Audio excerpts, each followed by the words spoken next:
I guess, Tom, one of the things we've heard some players talk about getting ready for Michigan State, looking at Michigan State, is just how big and physical their front is. That it's a little bit of a different look from what Michigan gives with its athleticism and speed. Just how do you maybe go from getting ready for a line that's going to work the way Michigan does with a lot of stunting, a lot of movement, to a line that maybe is going to challenge you just a little bit more, sort of man on man physically? Yeah, there's no question. They do create some different challenges.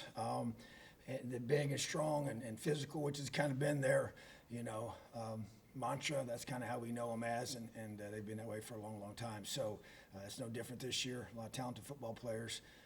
And that to me is, they play to those strengths as well, and the fundamentals that they play with, and the pad level, and the physicality that we've mentioned. So to me, you try to adjust in how you prepare in regards to your look you're going to get each day, and the way that we have our scout teams prepare our both sides of the football with what they're going to do, and to be able to adjust accordingly. And just even schematically, you obviously have a plan based on that as well. So bottom line is, and they got really good skill guys around them too as well. So, but definitely a different style, but very good football team that we know that we're going to have to play our very, very best. All right, John, and then Kevin. I have a question about Reese. Just in terms of the athlete he was in high school. I mean, he was a guy who was making all kinds of plays at quarterback, running around, spinning, throwing the ball, 72% accuracy and all that. He talked about he sat down with you about what position he was going to play, and you said very quickly you wanted to be a cornerback. What did you see just from the athlete he was in high school that made you believe he could be great at that position? And are you starting to see some of that come to fruition right now? Well, first of all, I do think you're starting to see what I saw, and I had some people question me on the whole thought process there. But I will say this: when we talked in recruiting pretty open and honestly, and he wanted to play corner. He saw himself as that was his opportunity for his future. To be able to allow him to play at the highest level moving forward and beyond college. And so, but what I saw was a highly competitive young man that was extremely gifted athletically. His change of direction, his short area quickness was very elite and very special. Even to this day, I mean, he's our quickest guy, in change of direction on the entire team, and which really created a lot of those offensive plays that he was able to do with the ball in his hand as a high school quarterback. And as you mentioned, I mean, he threw the ball accurately. He wasn't just a guy back there running around and run the ball a bunch, but he was a true quarterback, And so, but the bottom line is that I just kind of always saw him as that too. And we talked, and I knew, I wanted him to want that. You can't. Kind of like with Stevie, when he came here, he wanted to play running back, and so that's where we started him. But so bottom line is, you just, when you recruit guys, when you recruit high school athletes, a lot of quarterbacks, they're really often the best player on the team, and so it's the guy that's got the ball in his hand, whether it's a running back or a quarterback in high school. That's oftentimes where those best players are. So you try to recruit, in my mind, as many running backs and quarterbacks as you can. Now, the thing that people don't know, and that you don't always know about maybe a quarterback, would be, how's he going to be able to take the hits? Running backs are obviously a little different. They take those hits every snap pretty much. But as a quarterback, and I think that's the thing that he's just shown. I thought he was a tough kid, and he's proven to be that way. He's a very good tackler, which is probably something that people didn't know he could or couldn't do as a quarterback.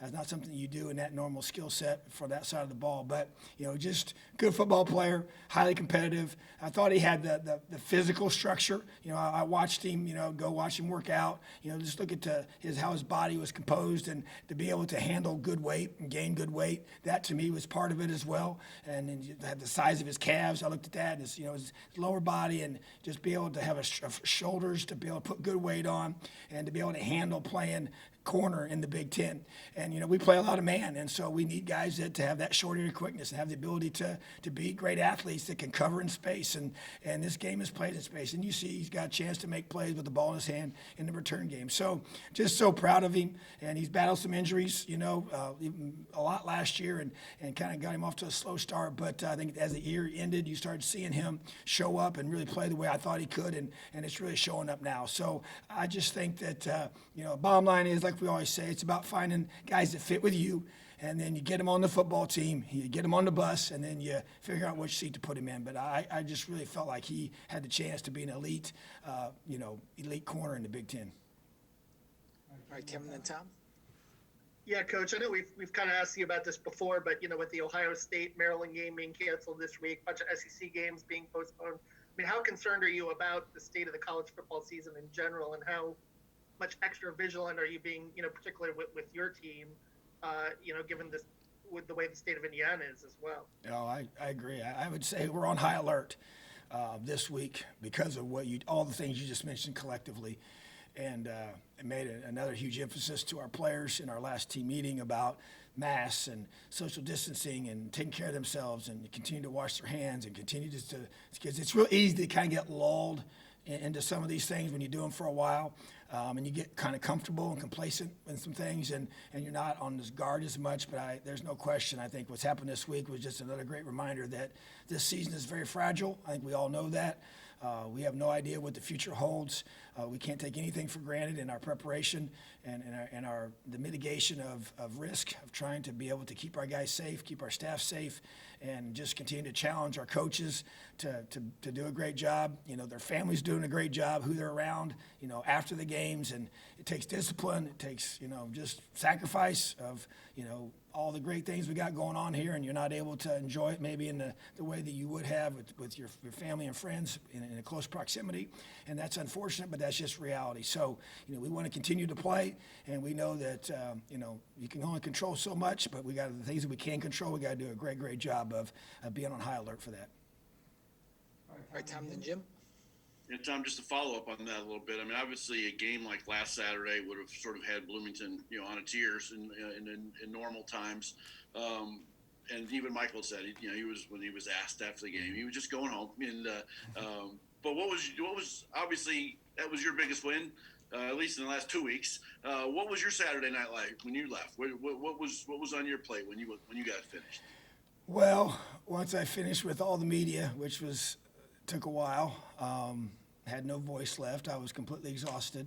I had some family members that were able to come, and so we literally stood, 6 feet apart, had my mask on, talking to them. Didn't get a chance to even hug them, but just talk to them for a little bit outside the stadium, and then my wife and I went home and by ourselves and hung out and watched some college football and just sat there and thanked the good Lord for an amazing opportunity. Thanks for these kids and their effort and all we've done, and just really sat back and just relaxed and enjoyed some quiet time together with my wife and just realizing how blessed we are with what we're going through right now. Thank you, Tom. All right, Jim, then Stefan. Hey, Coach. I know this may kind of fall under gamesmanship or not, whatnot, but you guys are a legit contender in the Big Ten East, and with the cancellation of the Ohio State game, does it give you thought into game preparation of what you don't want to show going into the next game because of that? Never even thought of that. We got the Michigan State Spartans coming, and they've been ranked in the top 25, 13 out of the last 14 seasons. They won the Big Ten 5 years ago, played in the playoff 5 years ago. So everything we got to win this game, and that's all I'm thinking about. All right, Stefan. Just following up a little bit there on what you were talking about with the fan experience and what Bloomington is missing these past few weeks. Talking to some season ticket holders, there's a little worry that the chance to storm the field and stuff like that will go away next season. What would be your message, I guess, to them in terms of keeping that optimism that this isn't just a fluke here, this is something you guys are trying to build consistently? Well, I think from the beginning, it's always been about what we're building. I've been consistent with that and talking about what we're building, the way we're building it, who we're building it with, trying to build a program. And even last year, didn't want to just have a really good season last year and then that be it. We're trying to build a program. And that means, a program that's consistently competing at the highest level in this conference and the highest level in this country. And to me, that's the goal, and that's the objective. And so I guess what I would say to everyone is that, this year is very unique in the fact of all we're going through with COVID and the lack of having fans here. But I do feel like that when we can have fans here, whenever that may be, I think we're going to pack this place out. I think these fans have been dying for a football team that plays at a high level and competes for championships and wins championships in this conference. And so that's the goal, that's the plan. And to me, stay the course, just like we have to. Display tremendous grit and your perseverance towards supporting this football team and fight along right side of us. And as soon as we can get you here and have you here in that stadium, we'll be doing it together.